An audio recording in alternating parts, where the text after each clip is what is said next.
Hola, es el momento de abrir la ventana a Europa. Soy Laura Garzón Rincón y hoy les traemos un programa dedicado al Brexit. Comencemos. A 10 años del histórico referendo en el Reino Unido que dio inicio al divorcio con la Unión Europea, analizamos la coyuntura geopolítica y las promesas incumplidas que deja una década de ruptura.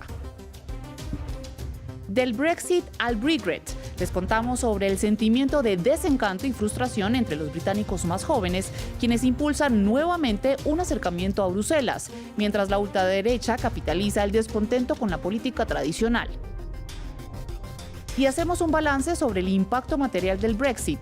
Las cifras oficiales explican qué ha supuesto separar a los mercados financieros y las cadenas de producción a ambos lados del Canal de la Mancha. A 10 años de un voto que reescribió el destino del Reino Unido, en junio de 2016 los británicos decidieron divorciarse de la Unión Europea, un proceso lleno de frustración y descontento. En 2013, el primer ministro David Cameron prometió un referendo sobre la permanencia en el bloque. Tras ganar la reelección, se vio obligado a cumplir su palabra, presionado por el ala euroescéptica de su partido y el auge de Nigel Farage.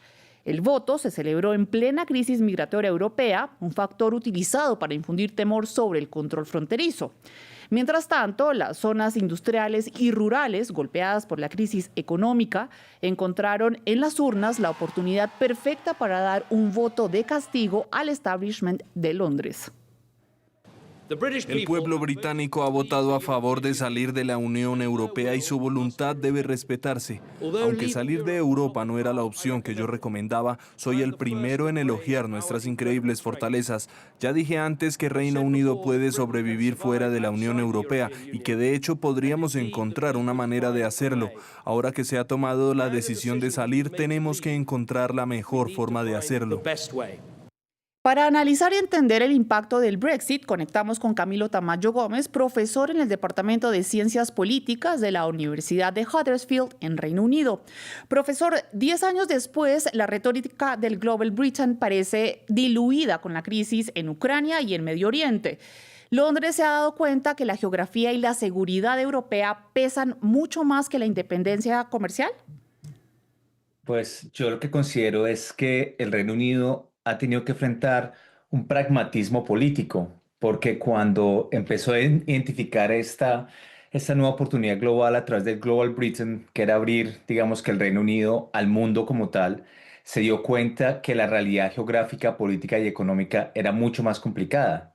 Entonces, cuando intentó de alguna manera separarse de la Unión Europea de esa forma tan interesante para abrirse al mundo, pues se dio cuenta que su seguridad, su mercado, dependía geográficamente igualmente de la Unión Europea. Entonces, hay digamos que una contradicción muy interesante porque digamos que el Reino Unido ha aprendido una lección muy fuerte y es que puede distanciarse institucionalmente de la Unión Europea, pero política, económica y geográficamente siguen unidas. Entonces, esa paradoja es la que yo creo que el Reino Unido está viviendo en este momento.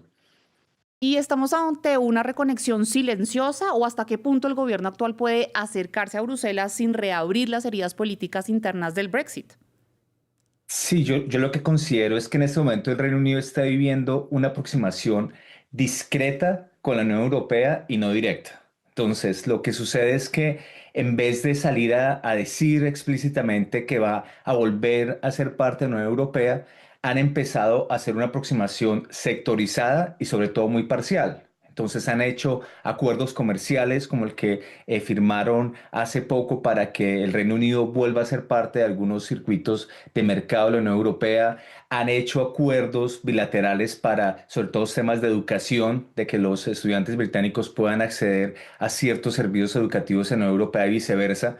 Pero lo que se está dando es como una aproximación mucho más discreta, mucho más sectorizada, que de alguna manera revela la timidez del Reino Unido de abrir la gran pregunta de si quiere volver a ser parte de la Unión Europea. Pero lo que se está viendo claramente es que no se puede vivir el uno sin el otro y que ha sido una estrategia mucho más discreta por parte del Reino Unido de intentar acercarse a Europa que abiertamente volver a abrir todo un proceso para ser parte de la Unión. Profesor, ¿y ha salido la Unión Europea fortalecida o debilitada institucionalmente una década después? Yo considero que para la Unión Europea igualmente ha sido muy interesante la salida del Reino Unido por dos cosas. O sea, primero porque hubo una gran preocupación en Bruselas al ver que perdía un miembro tan importante como el Reino Unido, que tenía acento en el Consejo de Seguridad de Naciones Unidas, que es una potencia económica, que es una potencia en seguridad. Entonces, claro, tenía mucho miedo. Pero al mismo tiempo, al enfrentar la ruptura con el Reino Unido, se vio muy fortalecida interiormente. Entonces es muy paradójico cómo Bruselas aprendió a manejar esa ansiedad, la ansiedad de que un miembro tan importante se fuera, pero igualmente logró que se cohesionaran todos los países a partir de la salida del Reino Unido. Entonces Bruselas ha aprendido a manejar esa ansiedad y creo que al final del día esas dos ansiedades han sido como el resultado de los posicionamientos geopolíticos tanto del Reino Unido como de la Unión Europea. Profesor, y el Brexit se aprobó con el voto masivo de Inglaterra y Gales, pero Escocia e Irlanda del Norte votaron en su mayoría por quedarse. 10 años después, ¿se ha debilitado esa cohesión interna del Reino Unido o se ha logrado estabilizar las tensiones territoriales? Irlanda del Norte ha sido el caso, yo creo que más interesante de lo que ha sido el Brexit, porque cuando sucede el Brexit, Irlanda del Norte, en su posición de estar de frontera con Irlanda, la entrada a la Unión Europea, al estar en una isla y al ser, digamos que, parte de todo este resultado de los procesos políticos de paz que ha vivido el Reino Unido en Irlanda del Norte, pues digamos que sí se esperaba que después del Brexit hubiera una ruptura muy fuerte ahí. O sea, que o se uniera con Irlanda, que volviera a hacer la violencia, digamos que central, pero de alguna manera los mercados y la dinámica propia política ha estado ahí presente para que no suceda lo que se pensaba. Entonces yo creo que se ha debilitado claramente, o sea, se ha debilitado internamente por el Brexit, pero la ruptura total no se ha producido. Entonces es como una tensión que sigue, que se ha resistido, pero que los cuatro países que hacen parte del Reino Unido siguen, digamos que de alguna manera, gestionando esas tensiones, pero no se ha producido, digamos que los vaticinios de que se iba a desintegrar completamente la Unión. En 2016 se hablaba de un efecto dominó que pudiera disolver la Unión Europea. Una década después ha funcionado el Brexit como un elemento para disuadir a los euroescépticos en el continente, profesor. Yo considero que lo que sucedió con el Brexit fue un mensaje muy interesante para los demás países de la Unión Europea en dos sentidos. En el primer sentido, en que es un proceso que no es tan fácil de hacer. O sea, es un proceso que lleva mucho tiempo, que genera muchas rupturas, que toma muchas posiciones, genera muchas divisiones. Y digamos que al principio el Brexit se veía como una salida fácil, como algo que los países definitivamente decían, me salgo de la Unión Europea y así va a ser un camino muy fácil. Pero el Brexit se ha dado cuenta y nos ha mostrado que hay mucha dificultad para que realmente un país pueda abandonar todo el entramado político, cultural, económico que conforma la Unión. Entonces, digamos que es muy interesante porque manda un mensaje de que eso no es tan fácil. O sea, no es tan fácil que un país se separe de la Unión Europea. Sin embargo, otra cosa que el Brexit ha generado es una gran, digamos que duda sobre el proyecto de la Unión Europea en sí.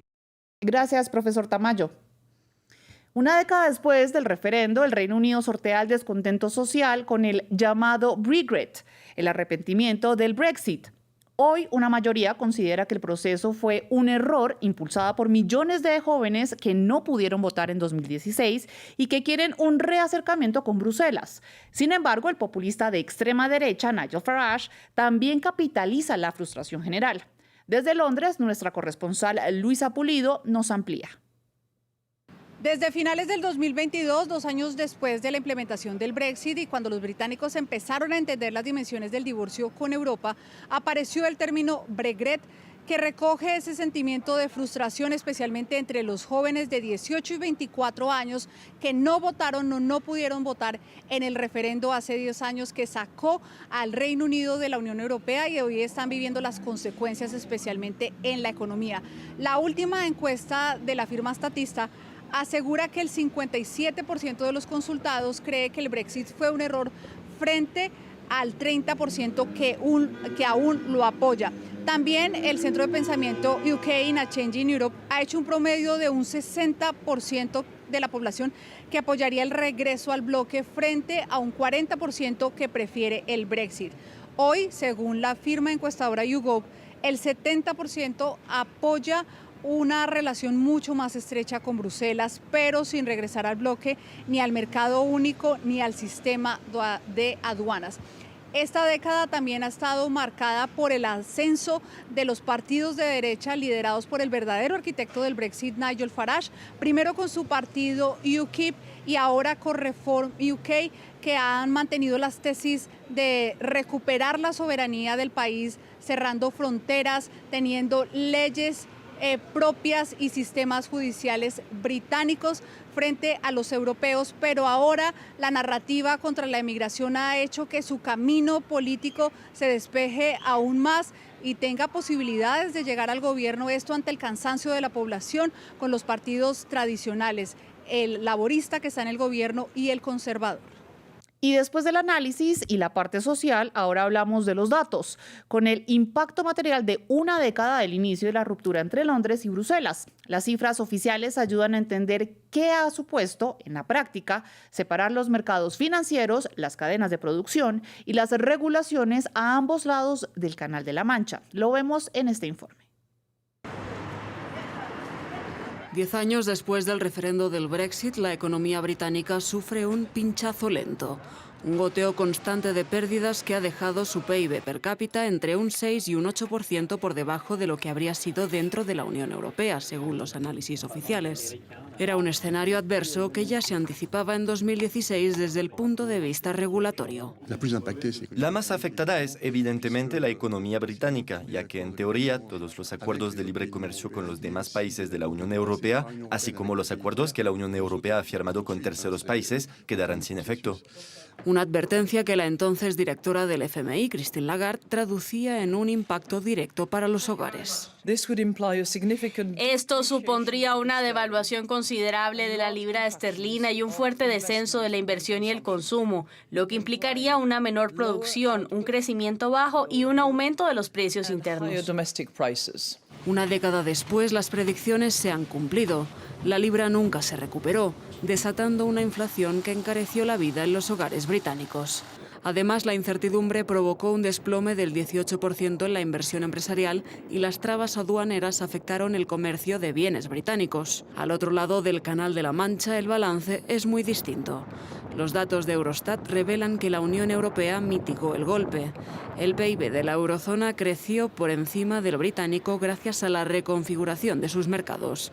Según el Banco Central Europeo, las empresas comunitarias redujeron al mínimo su dependencia de las islas. Además, la City de Londres perdió su hegemonía. París la superó como la mayor bolsa de Europa y ciudades como Frankfurt, Ámsterdam y Dublín absorbieron miles de millones en activos.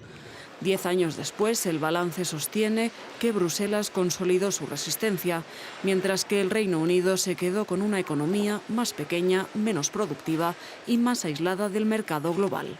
Hasta aquí este episodio de Ventana Europa. Nos vemos en una próxima oportunidad.